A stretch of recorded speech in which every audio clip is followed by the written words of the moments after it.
Richardson's boating holiday on the Norfolk Broads is the answer. We've got a great range of boats, and it's easier than you think. You decide what to see and do. Visit fun family attractions, have active outdoor days soaking up breathtaking scenery and wildlife, or simply relax on board. It's not just a unique destination, it's a great adventure.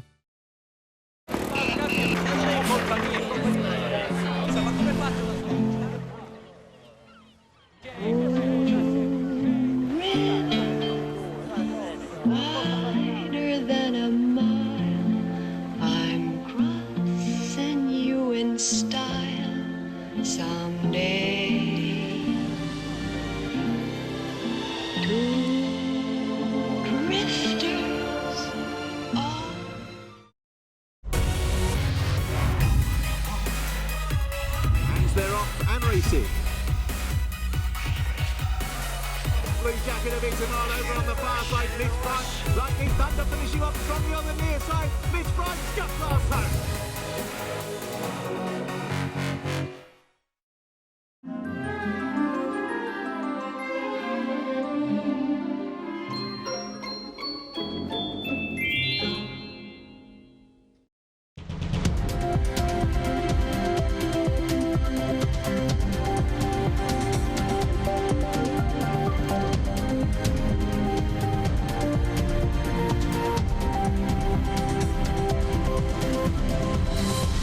The headlines tonight: vandalism, sexism and death threats. Norwich's parliamentary candidates speak out on the abuse they've suffered at the hands of election trolls. Honoured at last, RAF Coltershall remembers the sacrifice of the Polish airmen who once called it their home. And coming up tonight on News Extra, we're continuing our head-to-head interviews with candidates standing in Norwich North in next week's general election. My guest tonight is James Wright from the Liberal Democrats. Join us if you can in 15 minutes. Hello and welcome to Mustard TV. I'm Rob Setchell and this is your news from Norwich and Norfolk.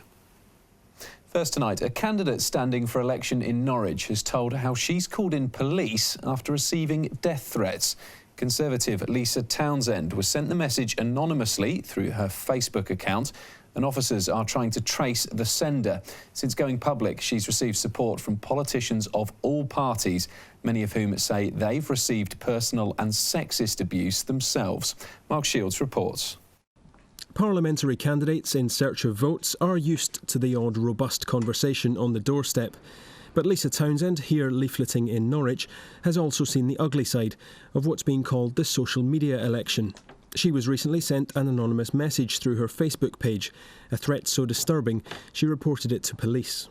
I could see it, my 18-year-old campaign assistant could see it, and it was very threatening. It was very specific, and it was telling me not to put out leaflets in a certain part of the constituency, and that if I did, well, it was a death threat, basically. It was a threat of extreme violence against me specifically, and was very misogynistic as well. There was very much a sort of undertone of, you know, because I was a woman. Labour's Jess Asato has also received abusive messages on social media and says there's a clear line between political argument and genuine threats. She's concerned it could discourage people from stepping forward if it seemed to become part and parcel of political life.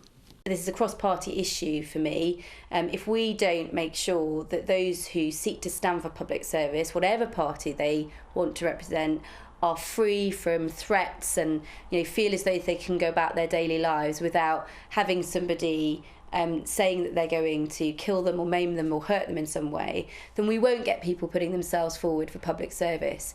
And that, I think, is a real affront to democracy. Social media means it's easier than ever to make anonymous threats, but they're nothing new for those in the public eye. When she was Norwich North MP, Chloe Smith was sent an envelope containing white powder, which turned out to be a hoax, while others have suffered criminal damage. When I was on Wroxham Road, I had my house painted and the walls all defaced. I had all the posters ripped down, and since then I've had other posters in my new address has been torn down. I've had eggs thrown at the house and the car scratched on 2 different occasions. At hustings and debates on TV and social media, this has been a keenly contested election. But candidates from all parties have spoken together to condemn the threats and abuse, some ground at least on which they can agree. Mark Shields, Mustard TV, Norwich. And remember, you can get all the latest news on the election and a full list of candidates by visiting our website, mustardtv.co.uk. And don't forget that tomorrow night we'll be hosting a special debate with the main parties fighting for your votes in Norwich. That's on an hour-long special of This Week, starting at 7:30.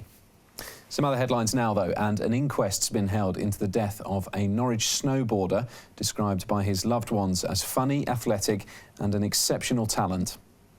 Norwich Kalinauskas, known as Neo, died in December last year when his car hit a bridge near Galston. He was a volunteer instructor at Norfolk Snow Sports Club, and a commemorative snowboard's been put up at the ski slope in Trouse.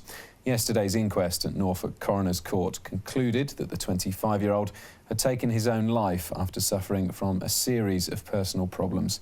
His friends and family said he was a kind, gentle and sensitive soul who took great pride in everything he did. The University of East Anglia has confirmed that a first-year law student has died on campus. Emergency services were called to Nelson Court, part of the UEA's student accommodation. Yesterday lunchtime, a man was pronounced dead at the scene. An email sent to members of the UEA's law school has named the student as first-year undergraduate Christopher Harris. Police say his death is not being treated as suspicious. Police forces in Norfolk and Suffolk are merging their pay structure, and it means some officers will get a pay rise, while others will see their wage cut. The two forces say they've evaluated all staff roles and they're looking to harmonise pay and conditions. That means 34% of staff will get a raise, 17% will have their pay cut, and just under half will stay on the same salary. Those who are set to have their pay reduced will have it protected for 2 years before it goes down, and there will also be an appeals procedure. Police chiefs say the move's vital to ensure consistency, but Unison will now ballot its members over whether to accept the proposals. Plans for more than 100 homes to be built on one of the most controversial patches of land in the city have been given the thumbs up by the Norwich Society. Last month, the City Council submitted its £13 million proposal for redeveloping the Greyhound opening site near Dereham Road. That was 7 years after a scandal which made national headlines when it emerged council officers had moved into homes made vacant after elderly tenants were moved. Those homes were knocked down, and now the plans for 105 new ones have been given the seal of approval by the Norwich Society. The watchdog says it's a well-considered scheme which it fully supports. OK, let's get some sport. Here's Phil Arms with the latest. Thanks, Rob.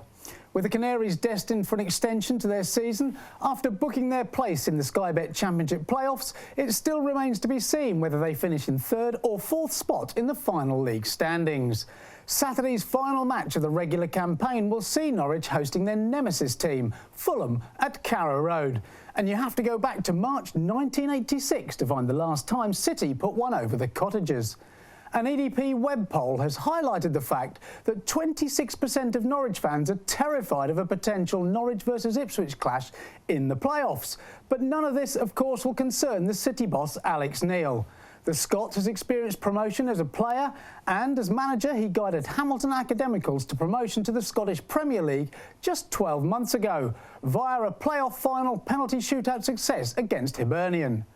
Other than the suspended Lewis Grabban, Neil has a full squad to choose from, which gives him the option to rest some of his regular starting lineup as he plots a route to Wembley on May the 25th, and with it, a potential return to the Premier League at the first time of asking. Thurlow Nunn tabletoppers Norwich United make the trip to second-placed Godmanchester Rovers this evening in the penultimate match of the season. Both teams have been the pick of the crop this season, and it is sure to be a cracker of a match as the Planters look to move on to 100 points and register their 100th goal of an all-conquering league campaign. And they may have only formed 2 years ago, but Dereham Education and Soccer Academy will become national champions if they can beat Strachan Football Foundation at St Andrews in Birmingham in the final of the English Colleges Football Association Premier Cup final. After the disappointing loss at Bellevue on Monday evening, Kinsland Stars aim to get back to winning ways when they meet Coventry Bees at the Adrian Flux Arena this evening. It's been a mixed start to the Elite League for the Stars, with 3 wins and 3 losses so far, but manager Rob Lyons is confident his team can make the most of home advantage and secure the victory ahead of Monday's visit to Leicester. And Norwich-based Morello Racing go to Oldham Park in Cheshire this weekend, looking for back-to-back victories in the national 1000cc Superstock class after Josh Elliott's maiden win for the team at Brands Hatch 2 weeks ago. Norwich cyclist Tommy Power has raced just twice this season and recorded wins in both events. His latest success came in the Essex RCC road race when he bridged a 25-second gap to overhaul the leading duo and then go to complete the 45-mile course with 24 seconds in hand by the finish. And finally, congratulations to Easton Under-7s, who are celebrating after going through their entire season unbeaten. The team, based at St Peter's School, play in the Norfolk Youth Competition and won 21 matches and drew 3. A superb achievement by anyone's standard. That's the latest. Back to you, Rob. Thanks, Phil. And finally tonight, a little-known part of Norfolk's RAF history, the Polish airmen who fought alongside British pilots in World War II and found a new home at RAF Coltishall. Well, now their sacrifice has been recognised with a plaque at the former airbase, and yesterday it was unveiled by a special guest. Neil Perry has this report. When you think of RAF Coltishall, most people would probably think the Battle of Britain, aces like Douglas Bader, or in the latter years, Jaguar aircraft flying off to fight in the Gulf. But people have been gathering to remember one bit of Coltishall's history they never want to forget. The Polish airmen who came to our country and fought after theirs fell to the Nazis and made it their home after the war had finished. The base commander in 1946, when Coltishall was handed over to the Polish airmen, was Group Captain Alexander Gabsewicz, and his son Stefan, who spent his early years in this corner of Norfolk, was the special guest to unveil a commemorative plaque. I was very emotional when it came to actually say something. I didn't know how I would feel, but when I did, I suddenly all came back to me. My parents' feeling, my Poles generally, who were very happy here. You've got to remember that the war had just finished. They had been totally involved all the time, and as a result of that, they wanted to go home. But most of them never did, because the communists took over their country, and they decided to stay in Britain or go abroad elsewhere. After the war, the Polish air crews weren't allowed to take part in the victory parade through London for fear it could upset Stalin and the Russians. But the ceremony organised here by the Spirit of Coltishall Association in the Memorial Gardens goes some way to remembering a unique bit of history. This was the only unit that was ever handed over to a foreign power, lock, stock and barrel.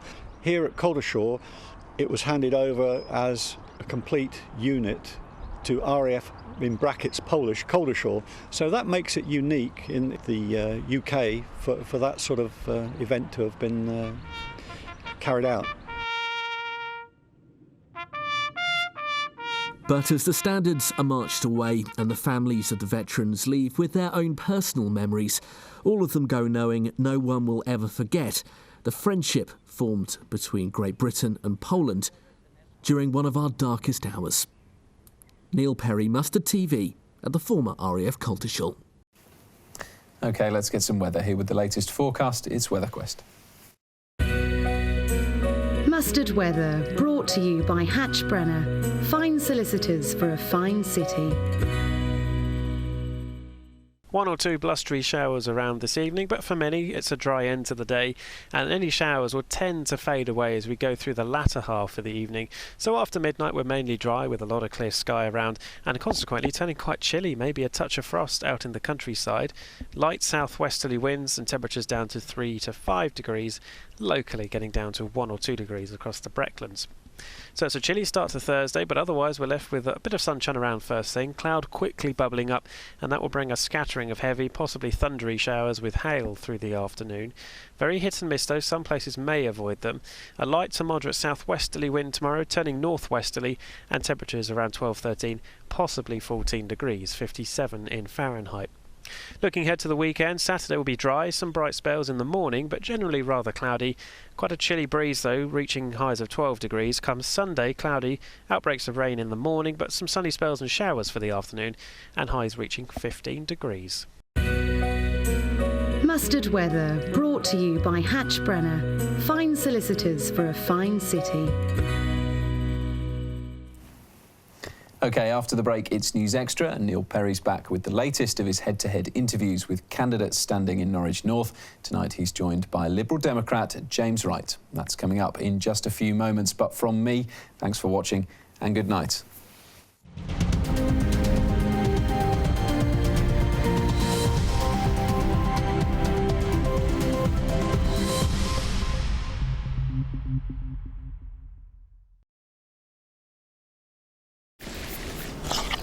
The secret to a delicious pasta is in the seasoning. That's why I use mixed herbs flavour pots from Knorr, a seasoning paste with herbs. Simply stir into your dish for an instant burst of flavour. Some say you can't buy taste. I disagree. Flavour pots from Knorr. Try it for yourself. Now vlogging backstage at Fashion Week. This season's top trend? Loose waves. The undone look. But can we achieve it ourselves? What's the secret? New salon quality Tresemme Perfectly Undone. Weightless silicone-free shampoo and conditioner and wave-creating sea foam with sea kelp extract. Infuses hair with texture for natural-looking waves. Now we've got the secret to loose, effortless waves. New Tresemme Perfectly Undone. Professional at your fingertips. Hey, look what I told Max to do. That's great. I taught Sammy something too.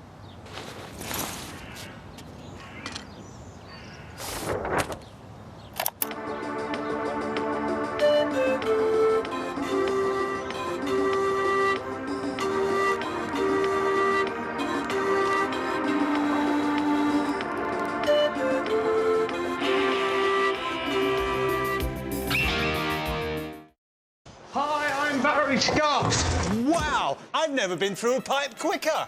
Just like my Sillet Bang Drain Unblocker kit, my fastest drain unblocker yet. That looks nasty. But here's double trouble for drains.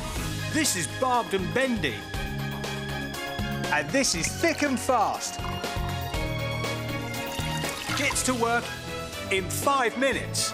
Sillet Bang Drain Unblocker kit. Bang, and the dirt is gone. Wake up. Breakfast, lunch, dinner, homework, summer, friends, hiccups, milk, secrets. Saturday, Sunday, day after day after day. With every wash, your glasses can go cloudy. New Finish Shine and Protect. Keep your glasses shiny for longer.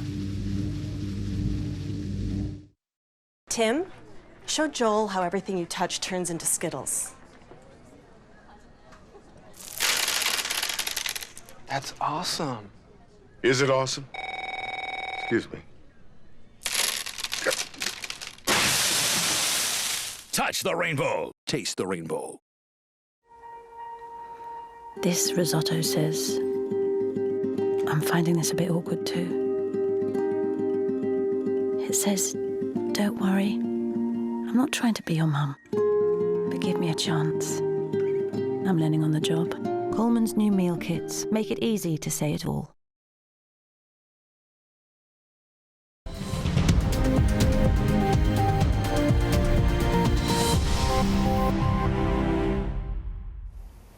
Welcome back. This is News Extra. Tonight we're continuing our head-to-head interviews with candidates from the 5 largest parties standing for election in Norwich North in the general election next week. Tonight I'm joined by James Wright from the Liberal Democrats. Good evening, James. Good evening. Now let's put some context to you here. Why are you here? Why are you putting your name on that ballot paper? I think I've always had an interest in politics. I've come from a family that was politically active with a small p, involved in causes connected with the Methodist Church. I got elected as a city councillor in 2010 and I've been interested in the sort of process of government, be it at a local level, but now more so over to Westminster. So I thought, throw my hat in the ring, so to speak. And what was particularly important to me was seeking to represent Norwich. I born and bred in Norwich, went to school in Norwich, did my degree in Norwich. So it's it's important that I think there's a connection between a candidate and the area that they seek to represent. Because going into this election, is it quite a tough time to be a Liberal Democrat standing? Yeah, I mean, certainly there's some challenges. I think the key thing is if we're true to ourselves, and we've got a fantastic manifesto that really has opportunity at the heart of it. So we're true to ourselves. People on the doorstep, they may not agree with us, but they recognise what we've done. There have been a number of people who've said that previously they'd voted for another party, but are considering voting for me and the Liberal Democrats because of our record in government, because of the people premium, because of the tax cuts. Well, if we look back at 2010, about the results then, the Liberal Democrats came in third in that vote there. Most of the polls are suggesting this is a straight shootout between the Conservatives and Labour. If you're wanting to build on that sort of 18%, 7,500 odd votes from 2010, where do you hope to take those votes from? Well, I think, the suggestion when I'm talking to people is actually people are switching from all over. There are people who are unhappy with perhaps local decisions that have been taken, and so they'll come over to Liberal Democrats for that. And as I've just said, people who recognise the policies that we stand for. What's been quite heartening is we've had a number of people who say they've been sort of lifelong Liberals who've now joined the party for the first time, wanting to really cement their relationship, be more than a voter, and I'm very, very heartened by that. Because when you're on the doorstep, what are people saying? Are they more concerned about the more local issues, or are they sticking to the big national issues that we hear about so often? I think it depends where you are. If there is a big local issue in a given area, I'll take, for example, Helsden. There's a golf club that's an issue around that being sold off and turned into housing. People are really up in arms about that. And so they want to talk about local issues on the doorstep there. Elsewhere, there may be a concern with a local school or etc. And people will talk about the issues that matter to them. It's said that all politics is local, and I think people have their particular sort of triggers and things that are really important to them. Well, talking about triggers, what are your triggers? What are the things that you are most passionate about? I think first and foremost it has to be education. I've come from a family of education professionals, mother and aunts and my wife are all teachers. I've been a school governor for the last 8 or 9 years, and actually seeing firsthand the impact that we can have on youngsters, and then since 2010 where Liberal Democrat policies have come in and how they are benefiting the children. One of the key things for me has been the introduction of universal free school meals for infants.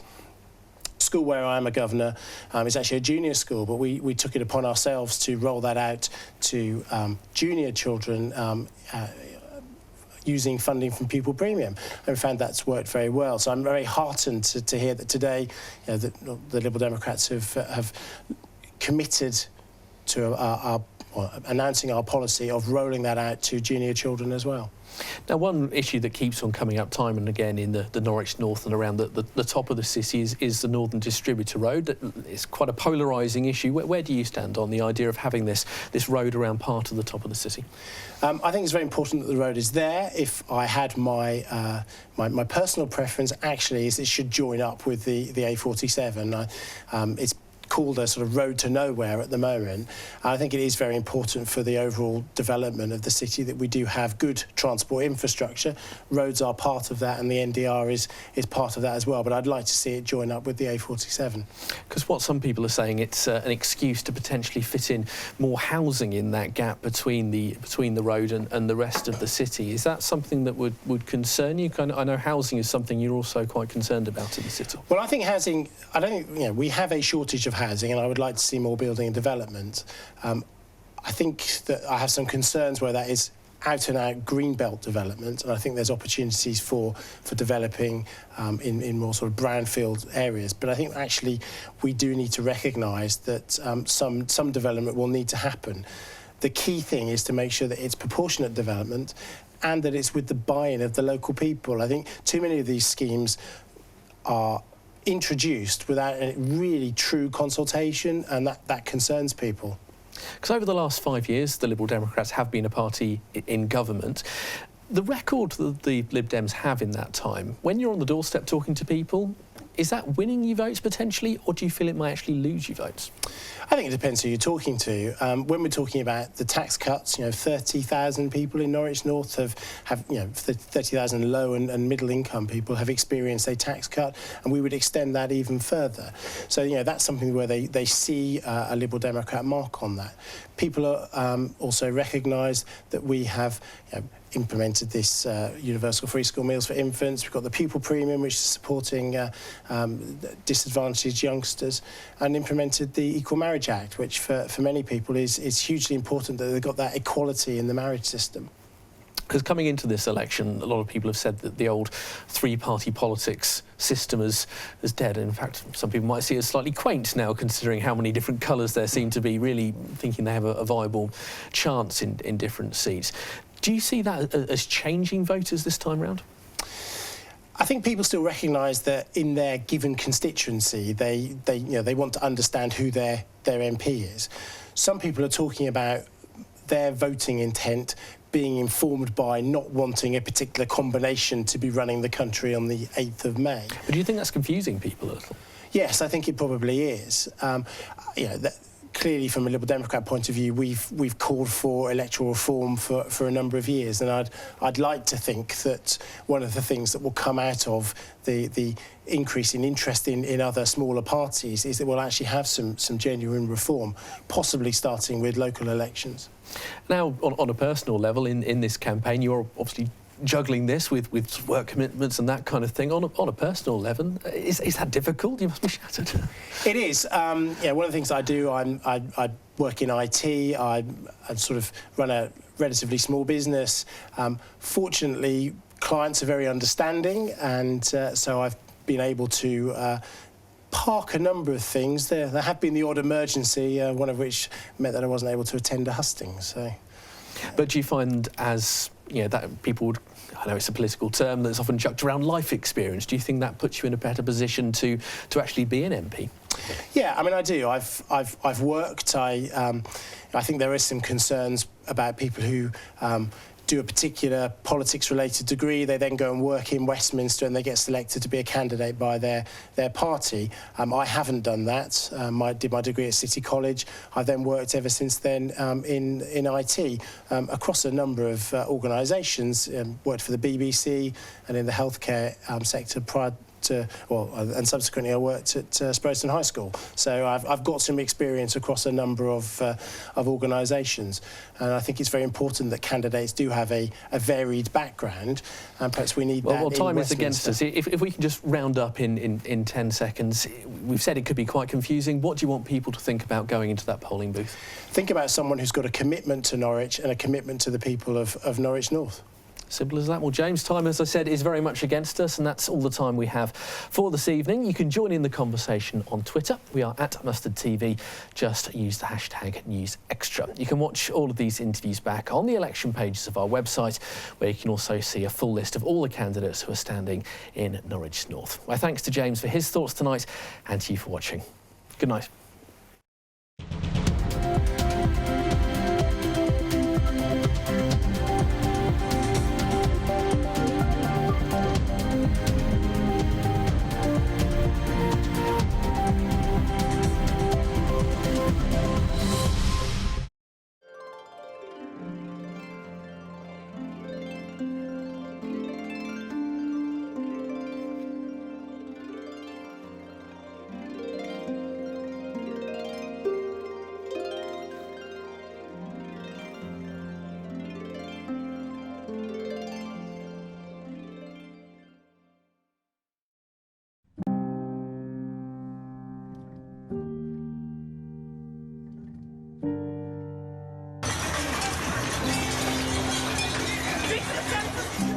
On Saturday, terror for millions as the ground beneath them shook.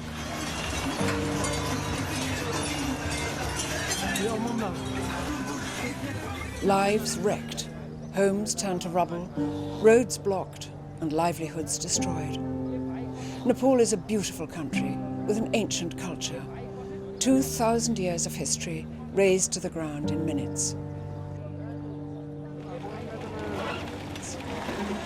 The earthquake may have lasted little more than 60 seconds. The impact will be felt here for years.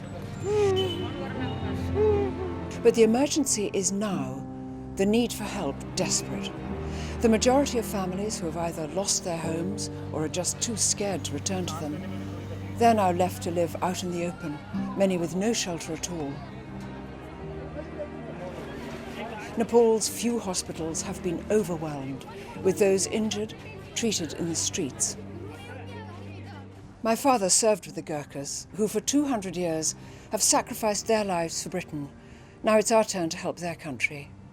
The Nepalese are a proud and resourceful people who don't ask for much, but now many hundreds and thousands of them urgently need our support. If they don't receive help soon, food, water and medicine, disease might well take hold. So far, we are still to hear from some of the more remote parts of the country. The reports we have heard indicate the damage has been extensive, and some villages have been completely destroyed. The Disasters Emergency Committee's member agencies are on the ground and are already responding, but they're racing against time. And we can help them by donating. Online to the DEC Nepal Earthquake Appeal at dec.org.uk. By calling our 24-hour donation line on 0370 60 60 900. On your mobile by texting GIVE to 70,000 to give £5, or by sending a cheque to this address. Every pound counts. Just £25 will provide clean water for 4 families for a month. £50 can feed a family for 2 weeks, and £100 can pay for emergency shelter for 4 families. So please act now. Just a few moments of our time could save the lives of these brave people. Thank you so much.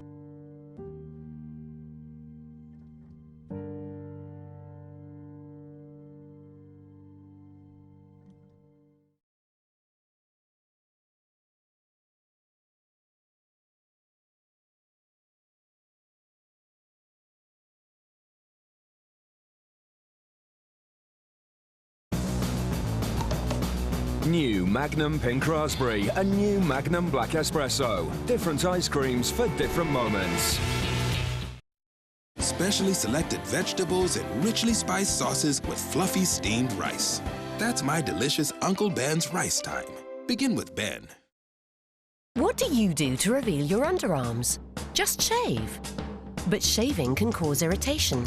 Dove Compressed contains 1/4 moisturising cream to help skin recover. So for beautiful underarms, just use Dove. All the care of Dove in a compressed can. Years ago, the Twix founders had a falling out, so production was divided between 2 factories which each took a very different approach.